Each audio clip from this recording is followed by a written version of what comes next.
Salary आते ही खत्म हो जाना आज के डेट में हर एक व्यक्ति का प्रॉब्लम है। चाहे आप 2 लाख कमाते हो या 20,000, सैलरी जब आती है तो मजा तो बहुत आता है, लेकिन वही मजा 1-2 दिन में गायब हो जाता है। क्यों? क्योंकि आपके बैंक में बैलेंस ही नहीं बचता है, जिसकी वजह से आप स्ट्रेस में रहते हो और इन्वेस्टमेंट का उसको तो भूल ही जाओ। पहले मेरे साथ में भी ऐसा ही होता था, पैसे आते थे और चले जाते थे, मैं इन्वेस्ट ही नहीं कर पाता था। बट आज के डेट में मैं अपनी इनकम का 40% इन्वेस्ट करता हूं और बाकी के खर्चे भी आराम से चले जाते हैं। और ऐसे ही छोटी सी ट्रिक्स करके मैंने बहुत सारे मेरे क्लाइंट के इन्वेस्टमेंट कराना शुरू कर दिया है। आज हम इस वीडियो में 4 पॉइंट से समझेंगे कि कैसे आप भी उसी सैलरी में से पैसे बचा करके पहला 1 करोड़ आप बना पाएंगे। और लास्ट में मैं आपको एक बोनस टिप भी दूंगा कि अभी भी अगर आपकी इनकम कम पड़ रही है तो कैसे आप अपने इनकम को बढ़ा पाएंगे। चलिए शुरू करते हैं आज का ये वीडियो। यहां पर आपको 2 व्यक्ति दिख रहे हैं। पहला व्यक्ति सैलरी आया और उनकी चेहरे की खुशी देखिए। दूसरा व्यक्ति आप देखिए कि लास्ट में मंथ एंड में सैलरी गायब, बैलेंस ही नहीं बचा, इसलिए चेहरा ऐसा हो गया। ये आज के डेट में सभी लोगों का प्रॉब्लम है। आखिर ये पैसे कहां खत्म हो जा रहे हैं? ये जो मैं आपको बता रहा हूं, ये मेरा फर्स्ट पॉइंट है कि आखिर पैसे कहां खत्म हो जा रहे हैं। तो पैसे खत्म हो जा रहे हैं, यहां पर मैं आपको एक बता रहा हूं कि यहां पर देखिए एक बाल्टी है, बकेट है, जहां पर आपका क्या आता है, सैलरी। जैसे ही आपकी सैलरी आ गई, इस बकेट में आपने डाल दिया। लेकिन इस बकेट में आप देख रहे हैं छोटे छोटे होल हैं, छोटे छोटे छेद हैं। और वो छेद किस प्रकार के हैं, क्या क्या छेद लगाए हैं आपने? तो अपनी लाइफ में आपने वो छेद लगाए हैं शॉपिंग का। सैलरी आई, आपने क्या कर लिया, शॉपिंग कर लिया। इसके बाद में आपका दूसरा जो छेद है वो ईएमआई का है, यानी कि आपने ईएमआई करके भी रखा हुआ है। इसके बाद में अगर आप देखें तो आप लाइफस्टाइल में भी आपके पैसे चले जा रहे हैं। और कुछ अगर पैसा बचा तो कहां पे डालेंगे, ट्रेडिशनल इन्वेस्टमेंट में। यहां पर आपका टोटल पैसा आते ही खत्म हो जाता है।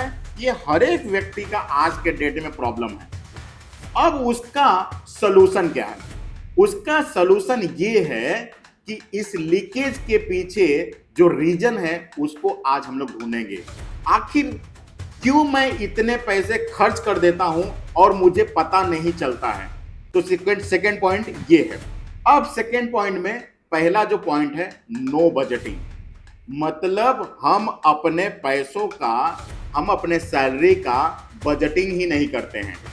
बजटिंग नहीं करते हैं, पैसे आए और उसको उड़ा देते हैं। मैं आपको एक चीज बताता हूं यहां पर कि अगर जैसे ही स्टार्ट ऑफ द मंथ में आप देखें तो सैलरी आती है। अब मिड ऑफ द मंथ में आपके पास में सब पैसे खर्चे करने के बाद में कुछ पैसे बचते हैं आपके अकाउंट में। यहां पे देख रहे हैं, मैसेज देख रहे हैं, तो थोड़े से पैसे बच गए।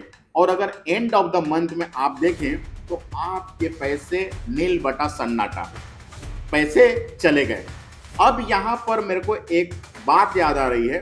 पिछले 15 दिन पहले मेरे ऑफिस में एक मेरा फ्रेंड आया था। मैंने उसको बोला कि अच्छा मुझे ये बता, तेरी सैलरी कितनी है? उसने बोला मेरी सैलरी 1 लाख रुपए है। मैं बोला अच्छा 1 लाख सैलरी है तेरी, तो तेरा एक्सपेंसेस कितना है महीने का, पूरा घर का खर्चा और तेरा सब कुछ मिला करके कितना है? बोलता है 50 से 60 हजार होगा। तो मैंने बोला कि अगर 50 से 60 हजार तेरा अगर एक्सपेंसेस है तो बाकी के 40 हजार तो तू बचा ही लेता होगा। बोलता है कहां राजेश, कहां पैसा बचता है?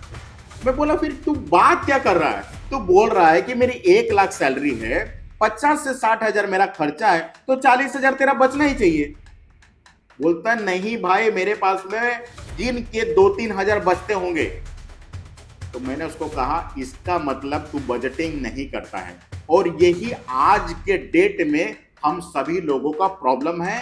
हम अपने डे टू डे में क्या हमारे खर्चे हैं उसको हम लिखते नहीं हैं। हमें ये तो पता होता है कि मेरी इनकम कितनी है, मेरी सैलरी कितनी है, लेकिन हमारे खर्चे, छोटे छोटे खर्चे होते हैं जिसको हम नहीं लिखते हैं, और उसी के कारण हमारा बजट बिगड़ जाता है।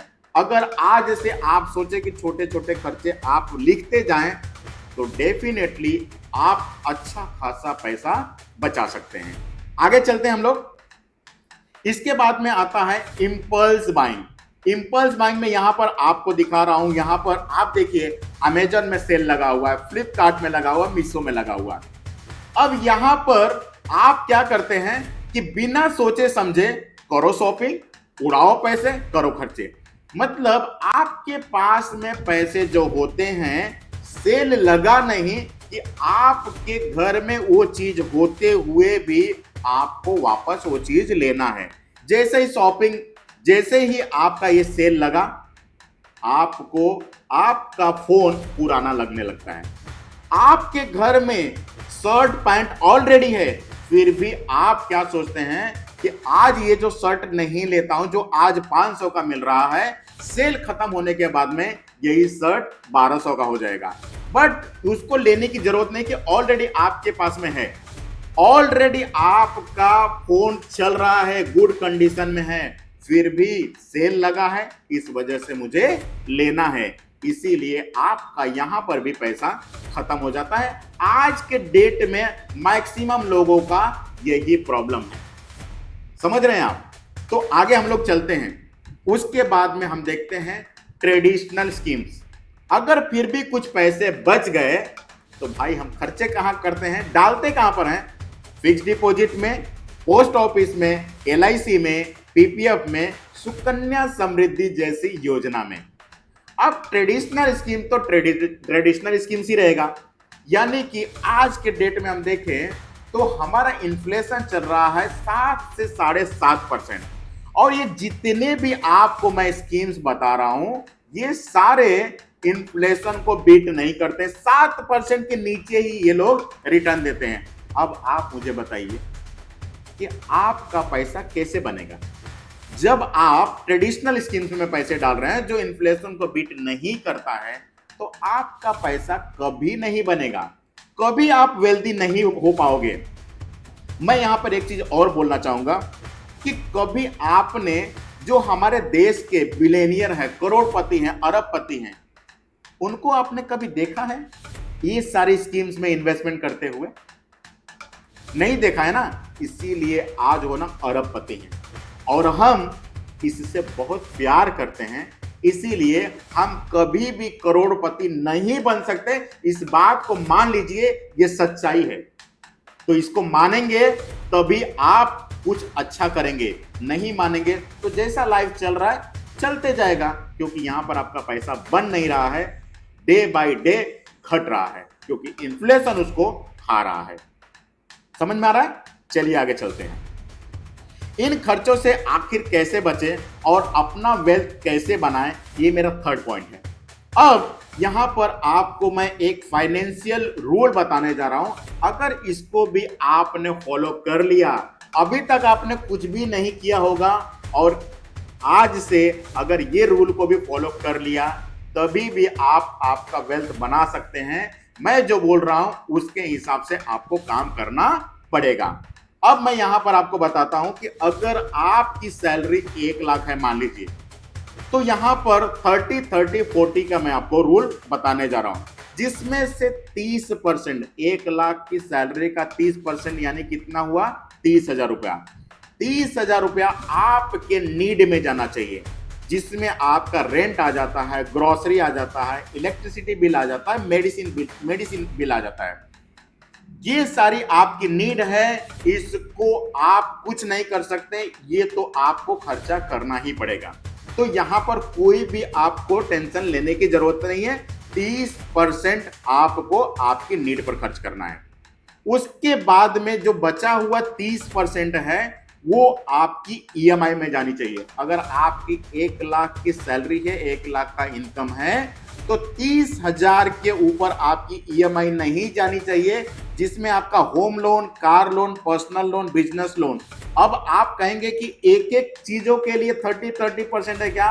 नहीं, ये total home loan, car loan, personal loan, business loan, ये सभी लोन को मिला करके 30,000 के ऊपर आपकी ईएमआई नहीं जानी चाहिए, नहीं तो आप जिंदगी में कभी भी वेल्दी नहीं बन पाएंगे।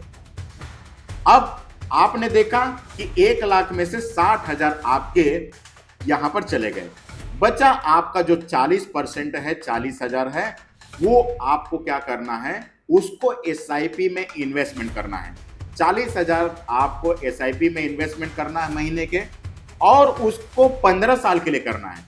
इसके बाद में 4,000 से उसको स्टेप अप करना है हर साल का, क्योंकि हर साल हमारी इनकम बढ़ती है, हर साल हम अपने एक्सपेंस को बढ़ा लेते हैं, लेकिन हम अपने इन्वेस्टमेंट को वहीं के वहीं रहने देते हैं। तो अब ये गलती आपको नहीं करनी है, आपको 4,000 से हर साल उसको बढ़ा लेना है। 15 साल के बाद में आप देखेंगे कि आपका इन जो रिटर्न्स है, वेल्थ है, वो 2,50,00,000 का बन गया। अब 2,50,00,000 का बनने के बाद में आपको 1,25,000 रुपए का पर मंथ इनकम मिलना स्टार्ट हो जाता है। तो इस तरह से अगर आप इस फाइनेंशियल रूल को भी 30-30-40 को भी अगर आप इंप्लीमेंट करते हैं, तो डेफिनेटली आप एक वेल्दी इंसान बन सकते हैं।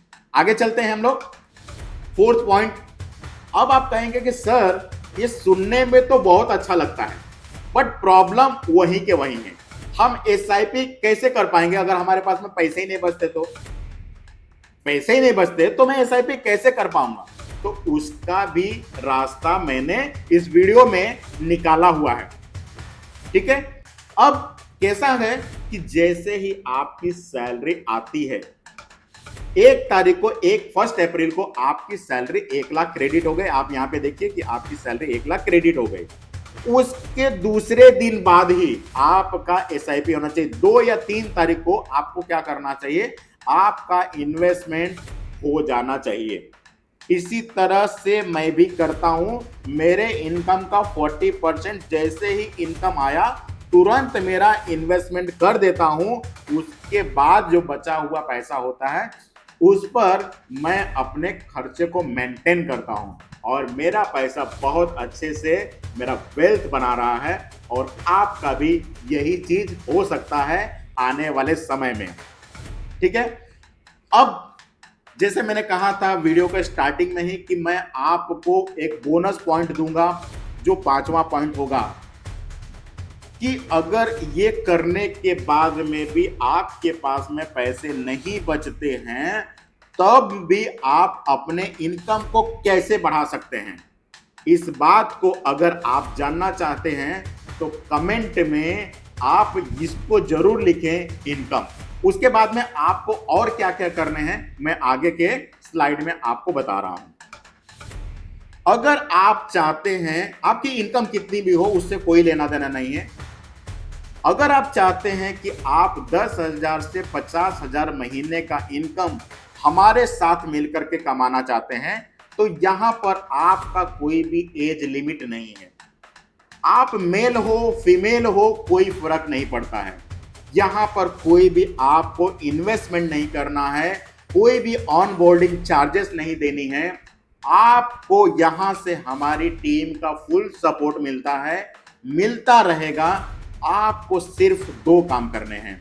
एक तो मैंने डिस्क्रिप्शन में एक लिंक दिया हुआ है गूगल फॉर्म का, उस लिंक पर जाकर के उसको फिल करना है, आपके डिटेल्स को फिल करना है। एंड एक व्हाट्सएप नंबर जो मैं आपको बता रहा हूं, जो यहां पर भी लिखा हुआ है 9372252460, इस नंबर पर जाकर के भी आपको व्हाट्सएप करना है, आपका नाम लिखना है, जिससे आपको वहां पर भी एक लिंक आ जाएगी और वहां से भी आप डिटेल्स फिल कर सकते हैं।